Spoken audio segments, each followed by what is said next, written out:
You have a friend at your current workplace. Every morning he comes to the parking lot with his old 2009 model car, faded paint, small scratches and dents on the rear bumper. Every time you see him, you think to yourself, I wonder if the months are tough for him. Clearly he's not well off. If he were, he'd buy a new car. But there's something you don't know. That person has $4.7 million in index funds in his bank account. His mortgage is completely paid off. He doesn't even touch his salary because the return on his investments is at a level that covers all his living expenses. In other words, if he quit his job tomorrow or was suddenly fired, he could live comfortably for the rest of his life without touching a single penny of his principal. But you never notice this. This video will tell you what real wealth looks like and why appearing wealthy and truly being wealthy are most often the complete opposite of each other. I'm Sammy. On this channel, I tell you things that even your family doesn't know or hasn't told you. I'm not saying this to exaggerate, but unfortunately, most people go through life without anyone ever teaching them how money works, what real wealth means, or how financial freedom is actually built. Because these topics are not taught in schools, they are not discussed in most families. That's why they are nearly impossible to see from the outside. That's exactly why you're on my channel. In today's video, I will tell you how to recognize truly wealthy people from the outside. But more importantly, we will see that these signs are actually habits. And you can start applying these habits right now, whatever your income may be. Yes, you heard that right. You can apply them regardless of your income level. Why is real wealth always silent? Why do people spend fortunes to appear wealthy? What decisions make you quietly prosperous? And what are the 9 specific signs that show this path? These are what you will learn in today's video. If you want to continue learning financial topics that nobody has told you and gain financial literacy, don't forget to subscribe to my channel. You are no longer alone. Your Uncle Sammy is always with you. Now, if you're ready, let's begin. Sign 1. The way of talking about money. Money should be information for them, not emotion for you. There is a moment when you notice truly wealthy people, and most of the time this moment comes up in a shopping conversation. When someone says, "This is very expensive," there is a weight in their voice. Stress, envy, or on the contrary, an effort to appear impressive. Money always carries an emotional color in most people's speech. But for wealthy people, this situation is different. They might say, "This product is about $150, like commenting on the weather. Neutral, practical, neither defensive nor performative. The truth of the matter is that when the amount of money becomes large enough, it stops being a source of status or shame. It simply becomes information. What does this product provide me? Is the product or service I'm going to buy really worth this expense? Look, when these questions are asked, the emotional weight is lifted. The Millionaire Next Door research, published in 1996 and examining thousands of real millionaires, repeatedly identified this characteristic. These people, called wealth accumulators, talked about money like an engineer. And there is a practical rule on this subject. You will notice that truly wealthy people do not do 3 things. They always keep their income hidden. They never tell the price of the things they own. And importantly, they do not build their lives around showing or hiding things from others. For them, wealth exists silently, without seeking an audience. Now you might be thinking, but I'm not wealthy enough right now to adopt this attitude.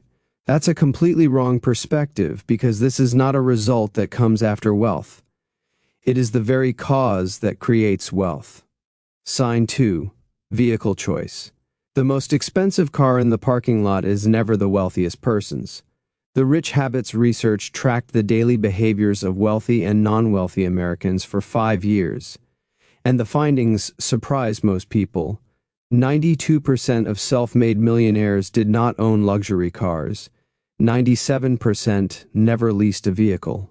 51% preferred second-hand cars. But why? Let's start from this math. A brand new car worth $50,000 loses approximately 20% of its value the moment it leaves the dealership. By the end of the first year, this loss exceeds 25%. So the car you bought for $50,000 will be worth $35,000 after 12 months. You are paying $600 in monthly installments, but in return, your vehicle loses value day by day. Now let's look at the choice of a truly wealthy person. They buy the 5-year-old model of the same car for $22,000 to $25,000. And when they buy it, the steepest depreciation has already occurred. The vehicle operates reliably for another 7 to 10 years and was most likely purchased outright. Ask yourself this question.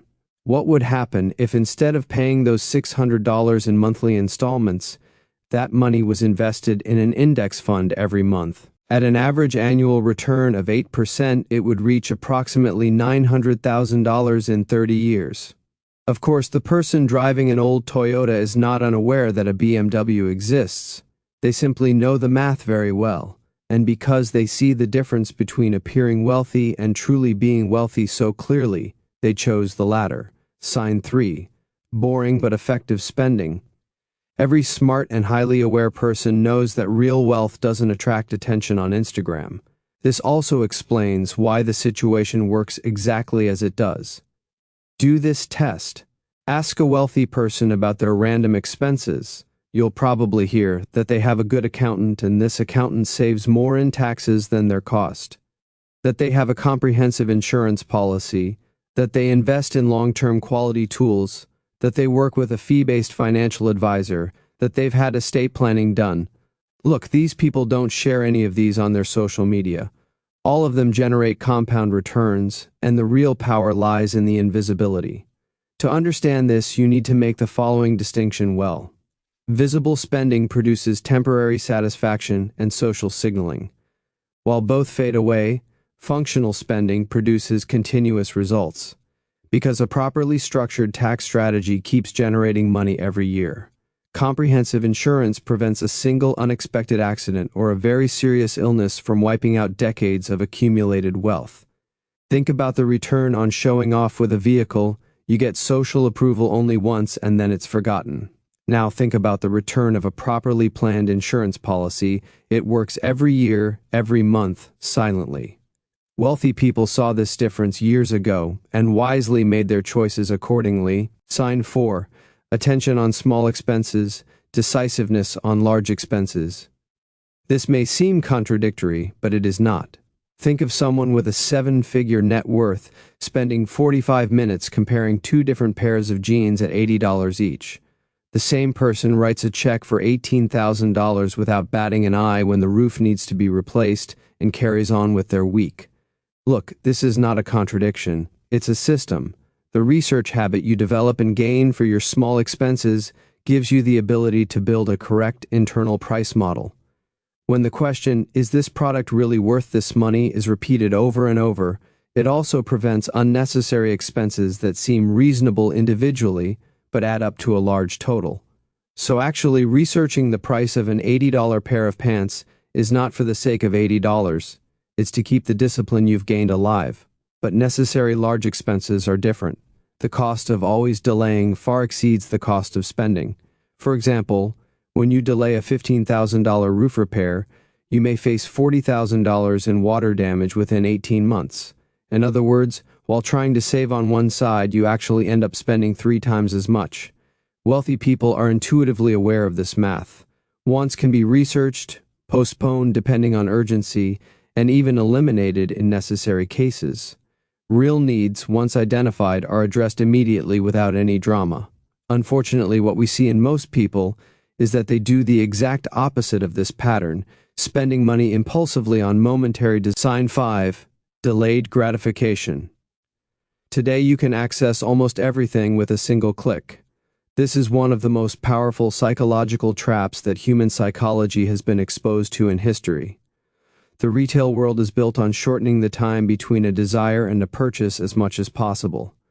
Because the longer you wait, the less likely you are to buy. This is exactly where truly wealthy people have broken this cycle. But not with extraordinary willpower, with a rule applied until it becomes automatic. This rule is a 24-hour wait for small purchases. The product is written on a list or added to the cart but not immediately purchased. Instead, the decision to buy or not is made the next day. Research supports this as well. It shows that the vast majority of impulse purchase urges disappear within 24 hours. Something that seemed necessary on Tuesday evening at 9 o'clock may seem strangely unnecessary on Wednesday morning. Or you may realize you don't actually need this product. For medium-sized decisions, you should also wait 7 days, because 7 days is sufficient time for that initial excitement to normalize. For big decisions, the waiting period is also 30 days, but not by enduring it with suffering, but by allowing your daily life to reveal whether that desire is real or temporary. Don't be surprised when you see or hear that someone with an 8-figure fortune waits 30 days before a major purchase. Because this is not that person's frugality, it is the reason for the wealth. And when you associate this with compound interest, $1 invested at age 35 carries 4 times more value at age 65 than $1 invested at age 55. Wealth accumulates not in the hands of those who move fastest, but those who wait most consistently. Sign 6. Controlling lifestyle inflation. At this point, I want to explain the situation to you with an analogy. Think of your income as the water pressure inside a pipe. Your living expenses are the diameter of the pipe. In most people, it goes like this. As the pressure increases, the pipe widens. A raise comes, the apartment gets bigger. A bonus comes, the car gets upgraded. Restaurants become a habit. Within 6 to 12 months, the increased income flows into an expanded lifestyle, and at the end of the month, the same amount, sometimes less money remains. Truly wealthy people keep the pipe narrow as the pressure increases. Income rises, fixed expenses stay the same. That way their income surplus grows. While conducting the most comprehensive millionaire research in America, Ramsey Solutions interviewed more than 10,000 people with a net worth above $1 million. The findings surprised most people.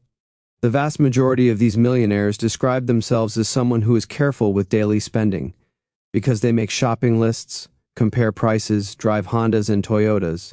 These are not people who nostalgically continue their modest habits after becoming wealthy.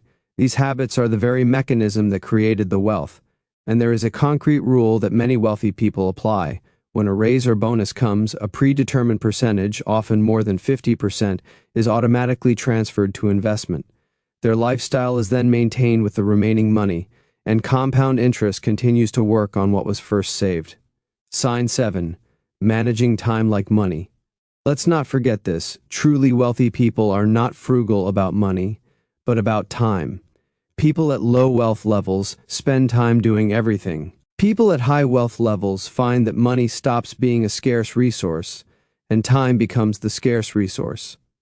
A person with $3 million in investments earns approximately $240,000 per year at an average annual return of 8%. Purely from capital. At this point, every hour spent on a task that could be delegated to someone else is a genuine loss of valuable time, because the personal output of that hour far exceeds the cost of having someone else do the task. This is why you see truly wealthy people spending money on things that seem excessive from the outside. A direct flight that's $400 more expensive instead of a connecting flight. A home cleaning service that saves them 8 hours per month, an assistant who handles monthly programming, grocery delivery that eliminates travel time. The question that wealthy people ask themselves, unlike others, is not, "Can I afford this?" It is, "What is this buying me, and is that thing more valuable than money?" And there is a critical point here. This habit is developed before becoming wealthy. Because understanding the value of time is not a result of wealth, but a part of the path leading to it. Sign 8. Not panicking. During market downturns, every major crash in history was a loss for the impatient while being a discount for the patient. What does most people do in a major market downturn? Of course, they see their portfolio shrinking, get caught in that panic where the loss feels permanent, and immediately decide to sell. This is exactly what turns temporary paper losses into permanent real losses. And what happens then? Unfortunately, they watch the recovery from the sidelines with heartache and great regret. Truly wealthy people do the exact opposite. During volatile periods, they don't check their portfolios every day. Look, this is very important. When they do check, they don't make dramatic changes either. In fact, some of them buy even more at such times, because a market downturn by definition means a discount on the same assets. The S&P 500 experienced many major crashes throughout history. The 1987 Black Monday, the dot-com crash that eroded NASDAQ by 78%, the 2008 financial crisis, The 2020 pandemic crash. Each of these produced real and great fear at the moment they occurred. Yes. But looking back at each of them, we see that they were great opportunities for those who could hold on or buy more. Research consistently reveals this. Missing just the 10 best days in the market over the past 30 years erodes your long-term total return by nearly half. And the vast majority of these best days occur precisely during the crash periods when panic selling is most intense. And these best days happen exactly when fear is most intense, when the desire to exit the market feels strongest. The mindset of truly wealthy people is quite simple. They are not investing for this quarter, they are investing for the next 15 or 25 years ahead of them. Sign 9. Stop comparing yourself to others. Keeping up with the Joneses is not a character flaw. It is the psychological mechanism upon which the entire consumer economy is built. You are not aware of it, but luxury brands charge 40 times the cost of production, and all just for a logo. Vehicles are marketed not as means of transportation, but as reflections of career success. Vacations are designed for sharing photos and videos on Instagram. Truly wealthy people have long since realized that this comparison never serves them. For them, money spent maintaining social status is money that does not generate the right compound interest to achieve true freedom. One study revealed something very interesting. When a neighbor wins a large lottery jackpot, bankruptcy rates among nearby households increase in the following years. Why? Visible wealth unconsciously creates spending pressure. You don't think I'm competing with the Joneses, of course, but you simply feel it's normal to buy these things right now. It fits the neighborhood standard. It suits my lifestyle. Remember, when you stop comparing yourself to others, you free yourself from this pressure. Your own definition of a rich life is formed and built by the lifestyle you choose. Your neighbor's new car is simply their new car, not yours. Interesting, perhaps, but it should have absolutely nothing to do with your decisions.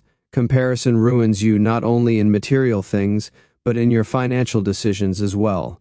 What happens when someone around you makes quick money with crypto? You immediately find yourself in a frenzy with the question, should I get in too? When someone builds wealth with stocks, you start thinking, why am I not getting in?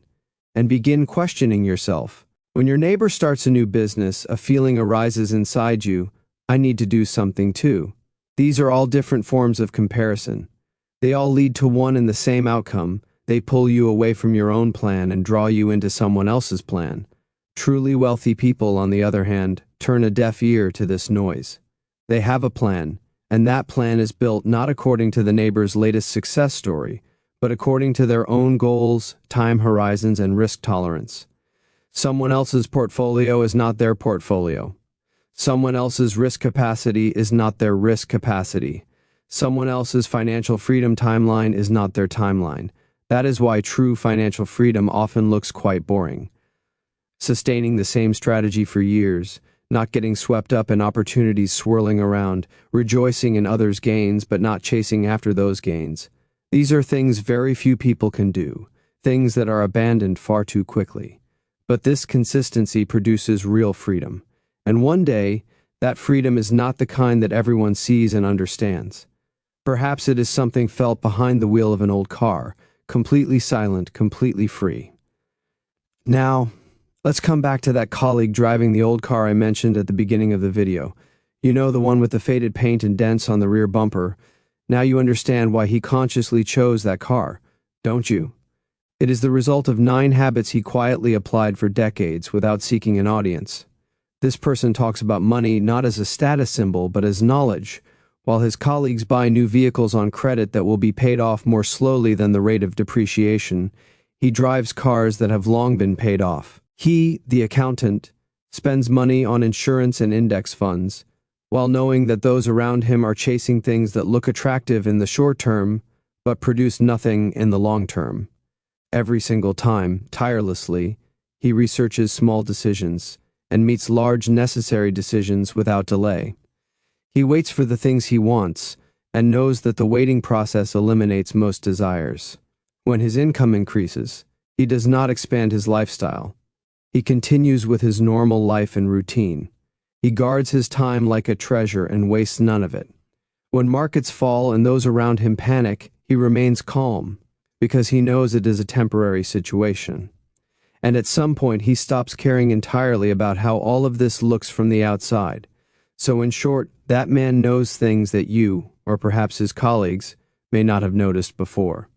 Now they are no secret, you know them too. And the most powerful aspect is this: you do not need to be a millionaire to start any of these 9 habits. You can begin all of them today, right now, with your current income. Choose one step, just one, and apply it this week without delay. Remember, wealth is something that grows quietly, without show, and it can start growing today. See you in the next video. Take good care of yourselves.